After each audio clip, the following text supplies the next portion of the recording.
All right, so let's talk about what it looks like to navigate life without a thyroid.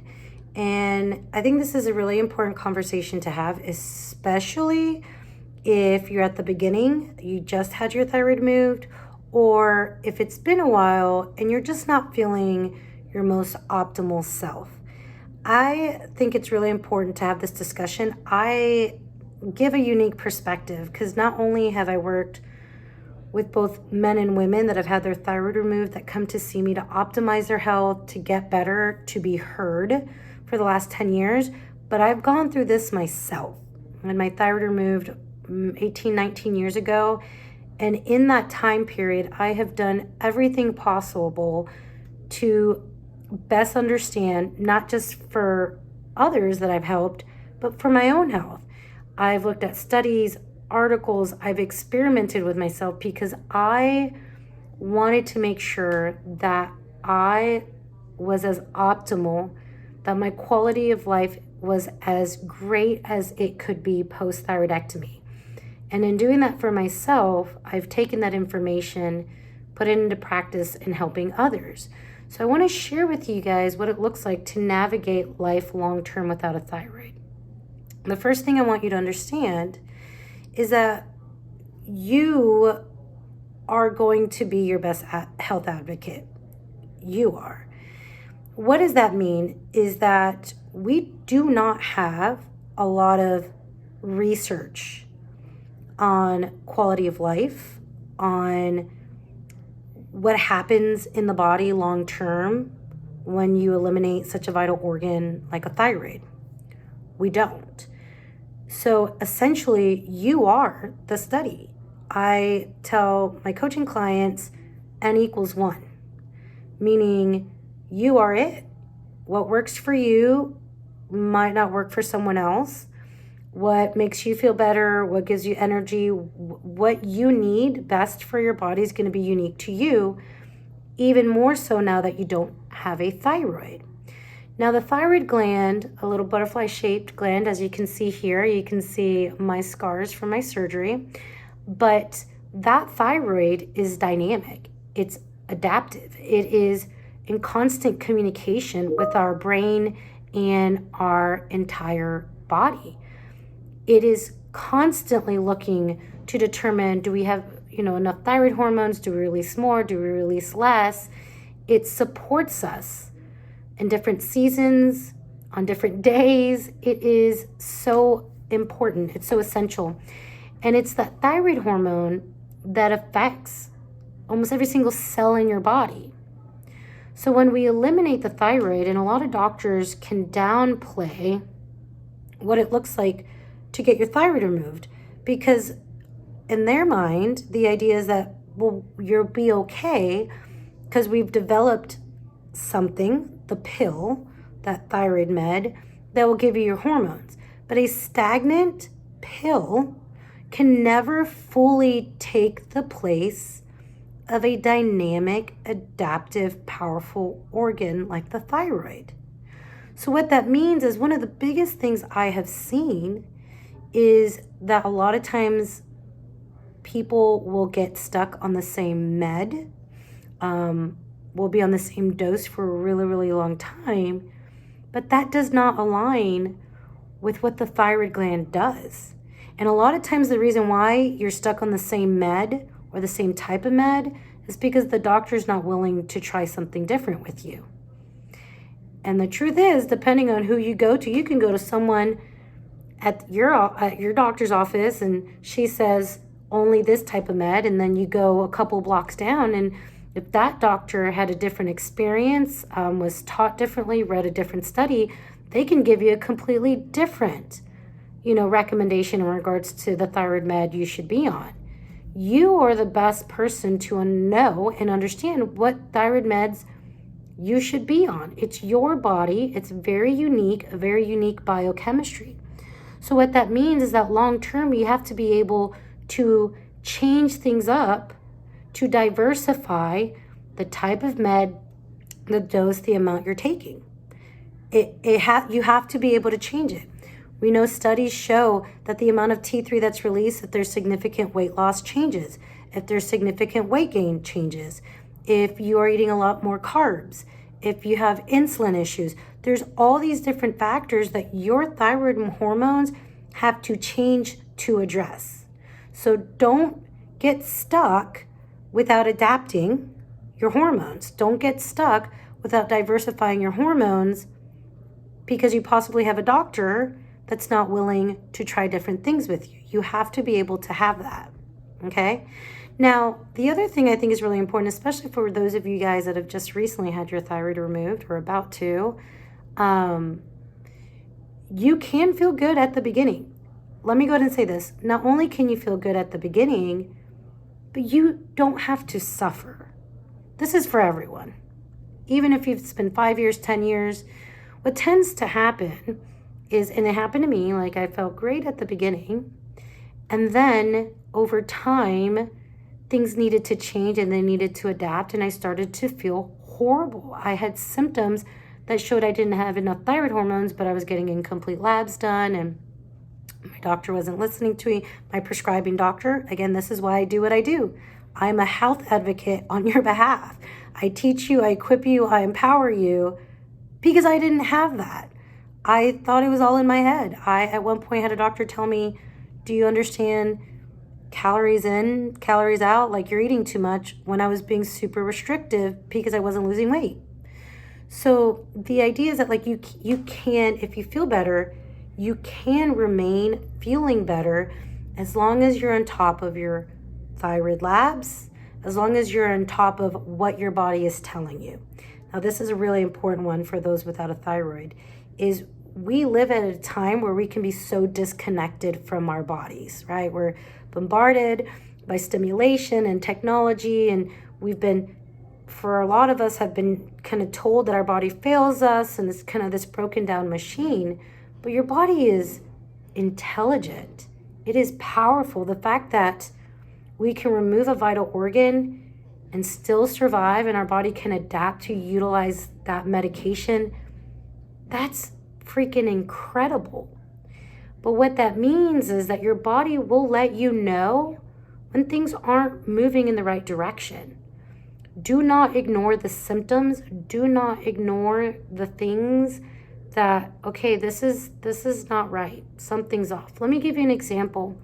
Fasting is really popular right now. It's an incredible ancestral tool that has research behind it. It can be very, very amazing. But I've had so many women in the last few years that have come to me so frustrated because they've read and they've watched videos that fasting should help with weight loss or help with just all this type of healing things, and they're not seeing that progress. And so they beat themselves up. They become restrictive in their eating, or they don't understand why they can't see results like everyone else. When I take a step back and I look at their hormones, and their hormones are like, they're not on enough hormones, or there's dysregulation within their thyroid hormones, and that slows down metabolism. You can see progress. I've seen people see good results even when their hormones are off, but not as optimally as you could.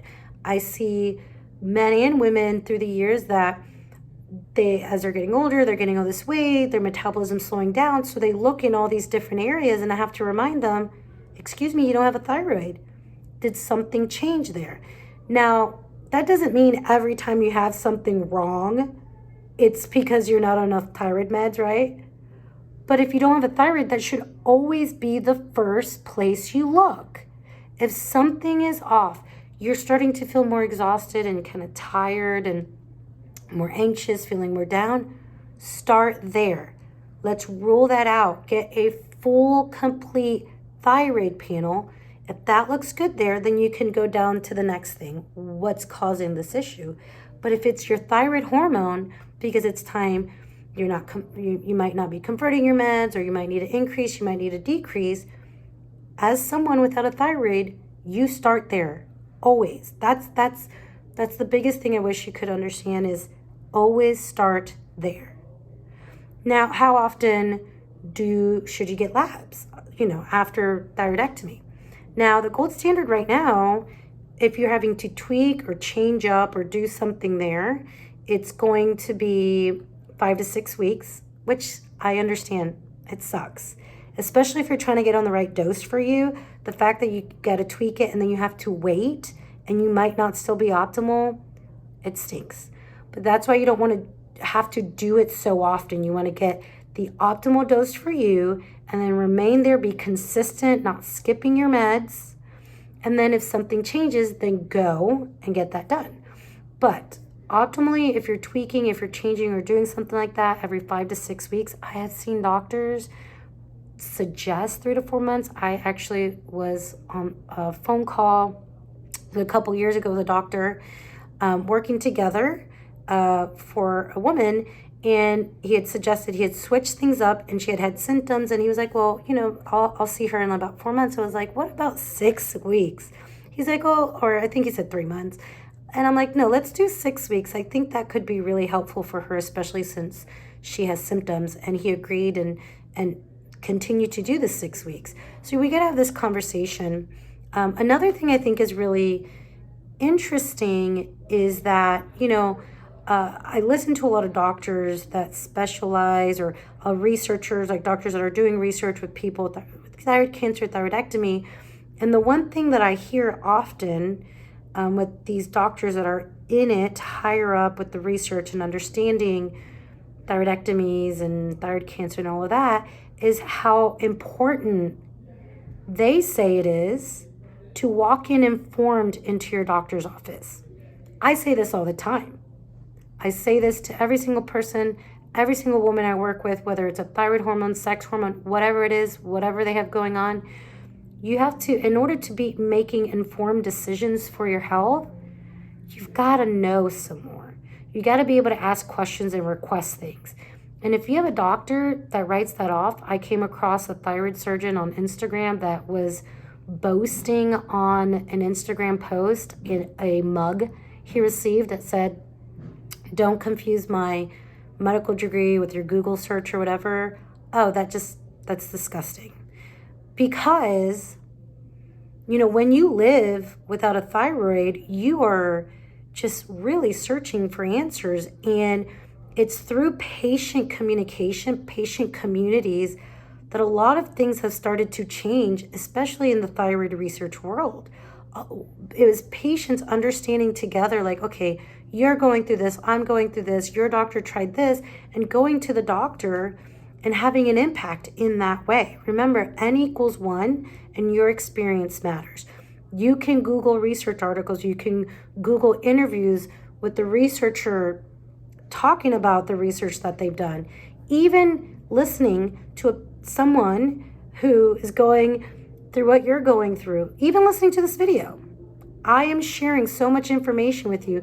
You should be able to go to your prescribing doctor and say, listen, I need to get complete thyroid labs. I'll put a link to my ebook on what complete wellness panel. It's not just thyroid labs, it's complete wellness panel, right? I'll also link my podcast episode and YouTube video link of discussing ranges and understanding thyroid hormone production so you can understand what that means for you. You should be able to gather this information so that when you go in, you can make an informed decision about your health moving forward. That is shared decision making in a doctor's office. Now, the last thing that I want to share with you guys in regards to just navigating life without thyroid is complete thyroid labs, making sure you're getting labs done. Let me go ahead and say this. I did forget to mention this. Every 5 to 6 weeks, if you're tweaking, every year, do a complete wellness panel. When you get my ebook, you're going to see, not only do I talk about thyroid, like hormones, but I talk about vitamin D, and I talk about iron, and I talk about ferritin.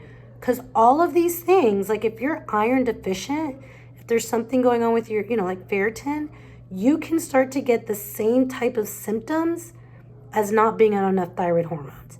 So getting a full wellness panel, staying on top of that, making sure that things are not, trending low or becoming deficient is huge for your overall health and healing, okay? So once you've established the dose you need to be on, yearly.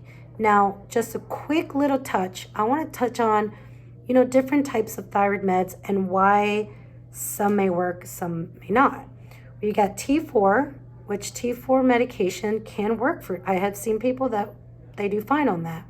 T4 has to be converted to T3, so you depend on your body for that. There's T4, T3 combo in natural desiccated thyroid hormone, which is pig thyroid. This is a good option if it works for you. Gone are the days where, doctors used to always be afraid that there would be issues with dosing with it. That's no longer an issue. All those problems have been fixed. It can really be a good option for you if that's what you need.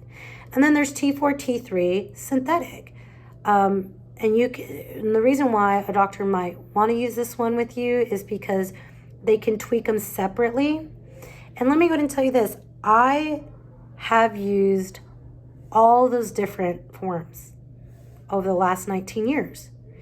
And one of my most popular videos talks about how your body thrives off diversity, so we should diversify things. And that can happen, it happens to me, is after a few years, it just stops working. And it can be very confusing why the same dose, the same med that made you feel great now no longer does. It's your body signaling a different need, and it's time to change. And so I've been able to do that throughout the years. So just being open to those options, understanding there's other things going on that can affect how you feel, and being confident in understanding what's going on with your body. If there's a topic about navigating life after thyroidectomy that you would like me to address in these videos, please leave it in the comments. I check the comments. If you leave a topic there, I'll make sure to make a video, because my goal is to be able to help you not just navigate it, but just thrive, even without a thyroid.